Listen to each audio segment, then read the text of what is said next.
ప్రస్తుతం మనం బొమ్మల రామారం మండలం తూముకుంట గ్రామ పంచాయతీ పరిధిలో ఉన్నాము. ఈ తూముకుంట గ్రామ పంచాయతీలో సీనియర్ నాయకులు, తెలంగాణ ఉద్యమకారులు, బీఆర్ఎస్ పార్టీ నాయకులు, సీనియర్ నాయకులు డోకూరి ఐలయ్య కుర్మ గారు మనతో పాటు ఉన్నారు. నమస్కారం సార్. నమస్కారం సార్, మీరు తెలంగాణ ఉద్యమంలో కీలకంగా పనిచేసారు. తెలంగాణ ఉద్యమంలో మీరు ఉద్యమంలో ముందుండి నడిపించారు. మీరు ఈ గ్రామంలో కానీ ఈ మండలంలో కానీ మీరు ఎలాంటి తెలంగాణ ఉద్యమంలో ఎలాంటి ఒడిదొడుకులు ఎదుర్కొన్నారు? మీరు ఏమైనా కేసులు అయినాయా మీ మీద? ఉద్యమ సమయంలో 2010లో వంటవార్పు సమయంలో రోడ్ల వంటవార్పు చేయించి బాగా ఉద్యమం ఊపందుకునేలా ప్రయత్నం చేసినాం ఆ టైంలో. సార్, మీరు తెలంగాణ ఉద్యమం అంటేనే నీళ్లు, నిధులు, నియామకాల కోసం జరిగింది సార్. అప్పట్లో సమైక్యాంధ్రలో తెలంగాణలో ప్రజలు ఒక దిగువ శ్రేణి ప్రజల గుర్తింపు ఉన్నది. దాని నీళ్లు, నిధుల కోసం, నియమాల కోసం ఉవ్వెత్తున ఎగిసిపడిన ఉద్యమంలో ఎంతోమంది అమరులు ఈ నేల కొరిగిరు. ఈ తెలంగాణ రాష్ట్రంలో తొలి దశ ఉద్యమంలో 369లో జరిగిన ఉద్యమంలో 370 మంది దాకా అమరులేరు. మలి దశ ఉద్యమంలో 1200 నుంచి 1400 దాకా అమరులైంది సార్. ఈ ఉద్యమకారులకు ఎలాంటి న్యాయం దక్కింది? ఉద్యమంలో పనిచేసిన నాయకులకు ఏమైనా గుర్తింపు దక్కిందంటారా? ఉద్యమంలో పనిచేసిన నాయకులకు కొంతమందికి కేసీఆర్ గారు మంచి ప్రోత్సహించారు, మంచి పనులు చేశారు. సార్, ఈ తెలంగాణ ఉద్యమంలో సకల జనుల సమ్మెలు కానీ, మిలియన్ మార్చి కానీ, వంట వార్పు కానీ మీరు పాల్గొనరు. మీరు ప్రజలకు కూడా చేడుదు వాడుగా ఉండుకుంటూ ఉద్యమంలో ముందు వసలు ఉన్నారని తెలుస్తుంది సార్. మీరు ఏం సేవా కార్యక్రమాలు చేశారు? వంట వార్పు సమయంలో రోడ్ల మీద వంట వార్పు చేసి ఒక 500 మందికి మార్నింగ్ టైంలో, పొద్దున టైంలో టిఫిన్స్ అవి చేయించినాం. మళ్ళీ మిలియన్ మార్చ్కి వెళ్ళినాం. సకల జమున సమ్మెలో పాల్గొన్నాం. బొమ్మరాను మండలంలో మళ్ళీ రంగపూర్ చౌరస్తా ఆ ఏరియాలో ధర్నాలు చేసి ఆ రోజు ఉద్యమంలో పాల్గొన్నాం. సార్, ఈ ఉద్యమం అంటే తెలంగాణ ఉద్యమం పోరాటం అంటే నీళ్లు, నిధులు, నియామకాలు. ఈ నీళ్లు, నిధులు, నియామకాలు తెలంగాణ ప్రజలకు అందినాయి అంటారా? ఇప్పుడు మాకు తెలిసిన వాటికైతే కేసీఆర్ గారు కాళేశ్వరం కట్టి నీళ్ళు అయితే ఇక్కడ వరకు వచ్చినాయి. మన గంధమల వరకు ఇక్కడ వరకు అయితే వచ్చినాయి. మా బొమ్మరామర మండల తిమ్మాపూర్ గ్రామానికి ఇలా చెరువులు నింపి న్యాయం చేశారు కేసీఆర్ గారు. నిధుల విషయం, నిధులు ఇలా బాగానే వచ్చినాయి. ఊరికి సంబంధించిన సీసీ రోడ్లు కానీ, లేకపోతే డంపింగ్ యార్డ్ కానీ, వైకుంఠధామం కానీ, పింఛన్లు కానీ బాగానే చేశాడు కేసీఆర్ గారు. సార్, టీఆర్ఎస్ ప్రభుత్వం 10 ఏళ్ళు పరిపాలించింది. 10 ఏళ్ల కాలంలో ఈ రాష్ట్రంలో ఎలాంటి అభివృద్ధి సంక్షేమ పథకాలు ప్రజలకు అందినాయి అంటారు? టీఆర్ఎస్ గవర్నమెంట్లో మంచి అభివృద్ధి జరిగింది. ఒక దేశంలో నెంబర్ 1గా కేసీఆర్ గారు నిలబెట్టాడు. మంచి అభివృద్ధి జరిగింది. ఏమేమి పథకాలు అందినాయి సార్ గ్రామానికి వచ్చేసి ఇప్పుడు రైతు బంధు కానీ, రైతు బీమా కానీ, మరియు పింఛన్లు కానీ, కేసీఆర్ కిట్ కానీ, ఇవన్నీ బాగా. మా 2018లో మన డాడీ అనిపోతే ఇట్లా మాకు రైతు బీమా వచ్చింది, 5 లక్షలు. సార్, మీరు మాజీ వార్డు మెంబర్ కూడా గెలిచిందని తెలిసింది సార్. మీరు వార్డు మెంబర్ ఉన్న టైంలో, ఓ ప్రజాప్రతినిధిగా ఉన్న టైంలో ఈ వార్డుకు, మీ గ్రామానికి మీరు ఎలాంటి సేవలు అందించారు? ఎలా ప్రజలకు? వార్డు మెంబర్ ఉన్న సమయంలో ఎవరికి ఏ అవసరాలు వచ్చినా ముందుండి అందరికీ చేదోడు వాదోడుగా ఉండి అన్ని సమస్యలు పరిష్కరించినాం.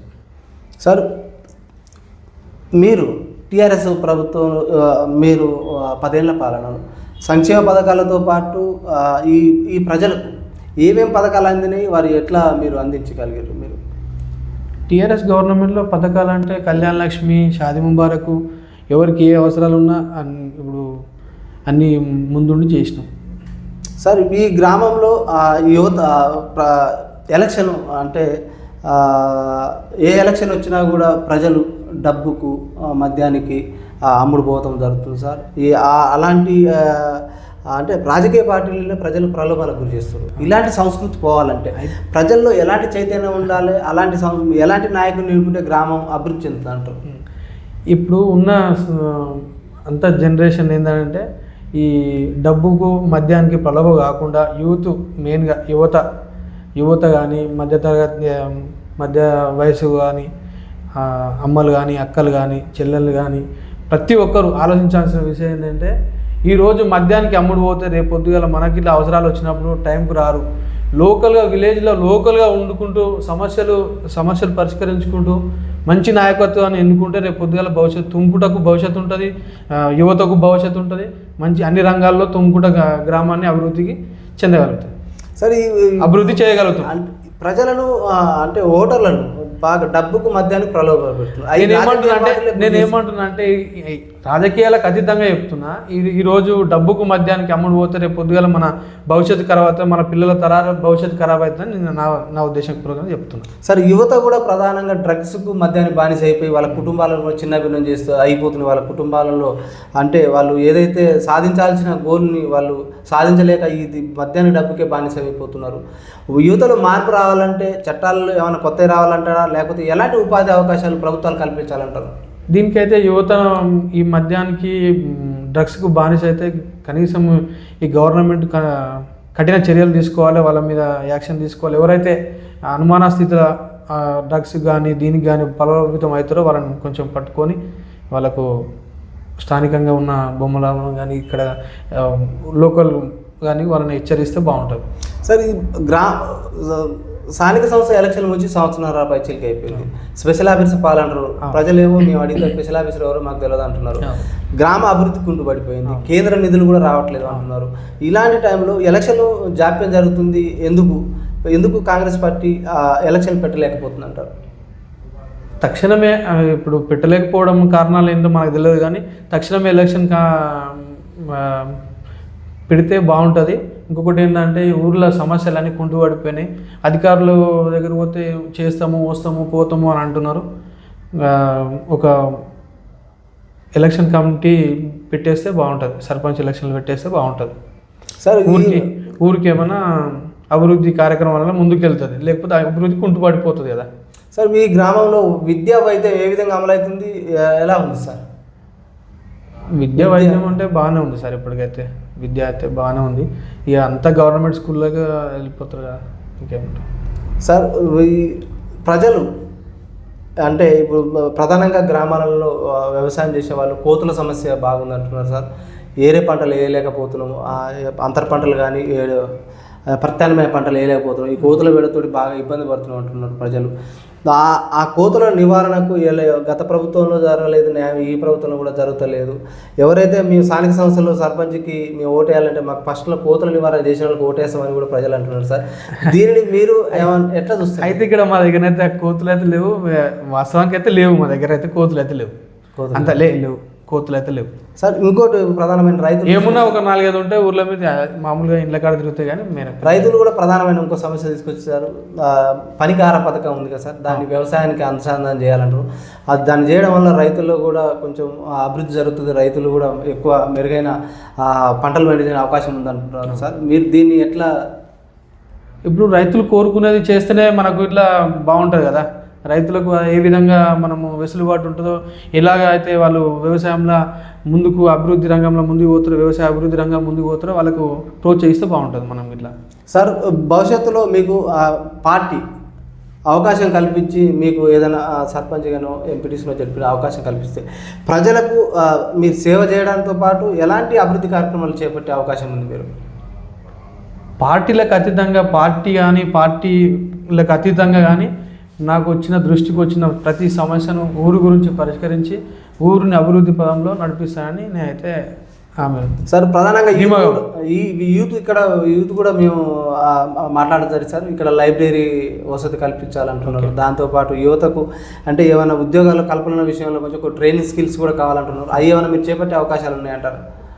అవకాశం ఉంటే అవకాశాలు ఉంటే ఉద్యోగాలు ఇప్పించడం కానీ, ట్రైనింగ్ అవకాశాలు ఉంటే ట్రైనింగ్ ఇప్పించడం కానీ, ఇంకే రకంగా కానీ ఊరు యువత కానీ ఇంకా పెద్ద మనుషులు పెద్దలు కానీ ఏ విధంగా చెప్తే ఆ విధంగా మనం ముందుకు నడవడానికి నేనైతే ముందుంటాను సార్. మీరు మీరు గతంలో వార్డు మెంబర్ చేశారు, మీరు స్వచ్ఛందంగా సేవా కార్యక్రమాలు చేస్తుంటారు, పార్టీలో కూడా క్రియాశీలకంగా ఉన్నారు, తెలంగాణ ఉద్యమంలో కూడా పాల్గొని మీరు ముందంజలు ఉన్నారు సార్. మీకు డోకూరి ఐలయ్య గారికి ఈ గ్రామ ప్రజలు ఎందుకు వేయాలంటే మీరు ఏం చెప్తారు సార్? ఎందుకు వేయాలంటే లోకల్గా ఉంటూ ప్రతి ఊర్లో ప్రతి విషయానికి ముందుండి సమస్యలను పరిష్కరిస్తాం కాబట్టి మమ్మల్ని బయట ఉంటే బాగుండదు, ఊళ్ళో ఉండేటోళ్ళకు చేయాలని నేను కోరుకుంటున్నాను. సార్ ఫైనల్గా చెప్పండి, ఎలాంటి ప్రజాప్రతినిధిని ఎన్నుకుంటే ఈ గ్రామాలు అభివృద్ధి చెందుతాయి అంటారు? ఎలాంటి ప్రతినిధి కావాలంటారు? ఎలాంటి ప్రతినిధి అంటే ఈ మద్యానికి ఈ వీటికి బానిస కాకుండా, పైసలకు బానిస కాకుండా, ఊర్లో పని ఎవరైతే పని చేయగలుగుతారో, ఎవరైతే సమస్య వస్తే పరిష్కరించగలుగుతాడు, వాళ్ళని చూసి గ్రామ ప్రజలకు ఇట్లా ఎన్నుకోవాలని కోరుకుంటున్నాను. సార్ ఈ ప్రధానంగా బెల్ట్ షాపుల సమస్య ఉందంటారు సార్, మహిళలు ఎక్కువ బెల్ట్ షాపుల నియంత్రణ చేయాలంటున్నారు. గతంలో జరగలేదు, ఇప్పుడు కూడా అట్నే కొనసాగుతున్నాయి. దానివల్ల మద్యానికి బానిస అయిపోయి వాళ్ళ కుటుంబాలు కూడా చిన్న వినపోయి ఇంటిలో పెద్ద దిక్కు కోల్పోతున్నారు అంటున్నారు సార్. ఈ మద్య నియంత్రణ మీరు రాబోయే కాలంలో ఒక సర్పంచ్ ఎన్నికైతే నియంత్రించే అవకాశం ఉందంటారు? అయితే ఇప్పటికైతే బెల్ట్ షాపులు అయితే మా దగ్గర అయితే రన్నింగ్ అవుతలేవు. మాకు బొమ్మలవరం ఎస్ఐ గారు, శ్రీశైలం యాదవ్ గారు బాగా స్ట్రిక్ట్ చేసిండు. ఇప్పటికైతే బెల్ట్ షాపులు అయితే రన్ అవుతలేవు. ఇక ముందుకు ఇట్లా అట్లే ఉండాలని కోరుకుంటున్నాను. సార్ మీరు ఫైనల్గా మీ గ్రామ ప్రజలకు ఏం కోరుతున్నారు ఓట్లను ఉద్దేశించి రేపు స్థానిక సంస్థల ఎలక్షన్ల గురించి? నేనైతే గ్రామ ప్రజలను ఒకటే కోరుకుంటున్నా, ప్రజలకు ఏ సమస్య వచ్చినా ఊర్లో అభివృద్ధికి ముందుకు పాటుపడేటోళ్ళని ఎన్నుకోవాలని నేనైతే గ్రామ ప్రజలను మీ తరఫున గ్రామ ప్రజలను కోరుకుంటున్నాను. Okay sir, thank you sir. చూస్తున్నానండి మీ తెలుగు టీవీ.